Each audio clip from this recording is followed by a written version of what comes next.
Hello viewers, আসসালামু আলাইকুম। আশাস কিচেনে আপনাদের স্বাগতম। আশা করি সবাই ভালো আছেন। আমিও ভালো আছি আলহামদুলিল্লাহ। আজ আমি আপনাদের তৈরি করে দেখাবো নতুন আলু দিয়ে মুরগির মাংস রান্না। চলুন দেখে নেই প্রস্তুত প্রণালী।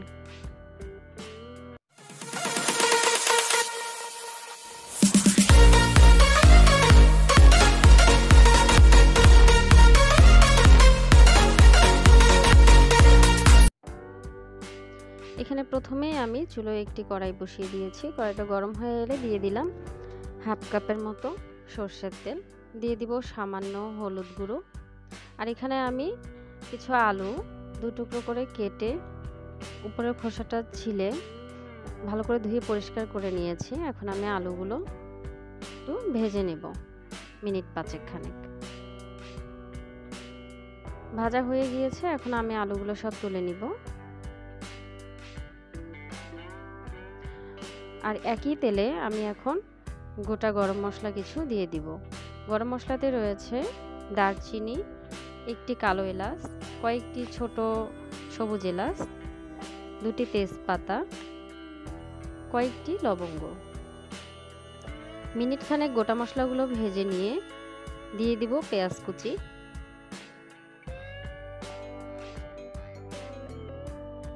পেঁয়াজগুলো নরম হওয়া পর্যন্ত আমি একটু নেড়ে চেড়ে নেব।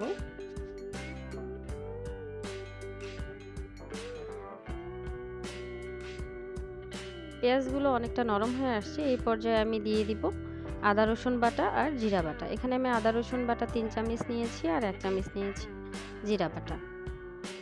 এখন আমি 2-3 মিনিট ধরে আদা রসুনগুলোকে আমি কষিয়ে নেব। দেন কষানো হয়ে গেলে এখানে দিয়ে দিব টমেটো। এখানে আমি ছোট সাইজের 3টি টমেটো কুচি করে কেটে নিয়েছি, আপনারা চাইলে পিউরিও দিতে পারেন।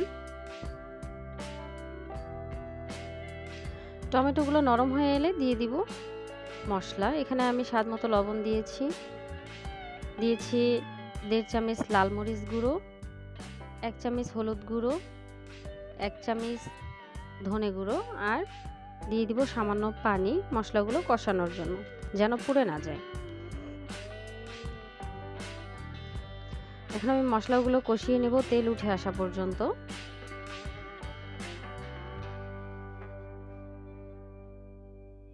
আমার মশলাগুলো কষানো হয়ে গিয়েছে, দেখতে পাচ্ছেন কত সুন্দর তেল উঠে আসছে। এখন আমি এখানে মাংসগুলো দিয়ে দিব। এখানে আমি 1.5 কেজি পরিমাণ মুরগি ভালোভাবে কেটে ধুয়ে পরিষ্কার করে নিয়েছি পানি ঝরিয়ে।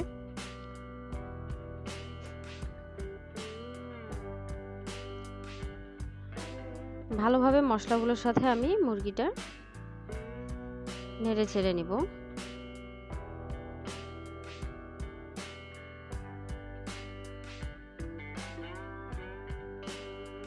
এরপর ঢেকে রান্না করব কিছুক্ষণ।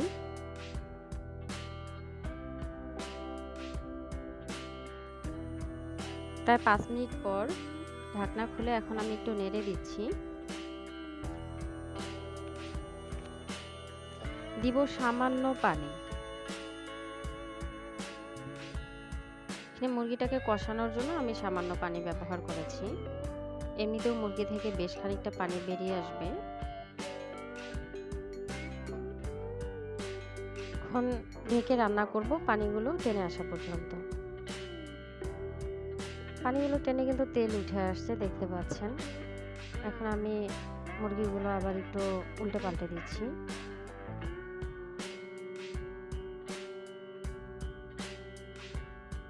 আর এই পর্যায়ে এসে আমি এখানে ভেজে রাখা আলুগুলো দিয়ে দিব।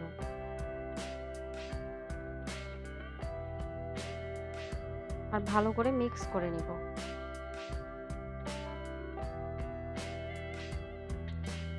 আবারও আমি অল্প পরিমাণে পানি দিব। এখানে কিন্তু আমি গরম পানি ব্যবহার করেছি, গরম পানিটা দিলে ভালো। তো এই পানিটুকু দেওয়ার কারণ হচ্ছে আলুটা যে আমি দিলাম এটা একটু ভালোভাবে কষে আসবে। ঢেকে রান্না করলাম।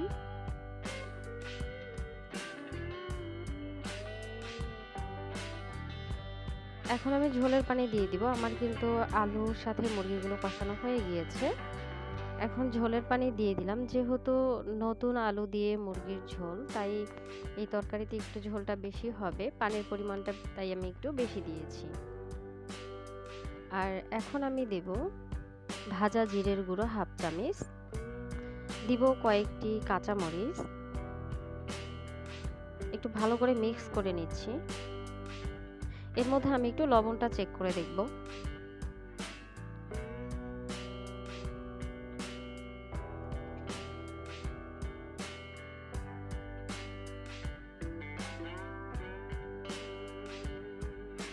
লবণ চেক করে দেখার পর আমার মনে হলো আমার আরও একটু লবণ দিতে হবে, তাই আমি 1/2 চামচ লবণ দিলাম।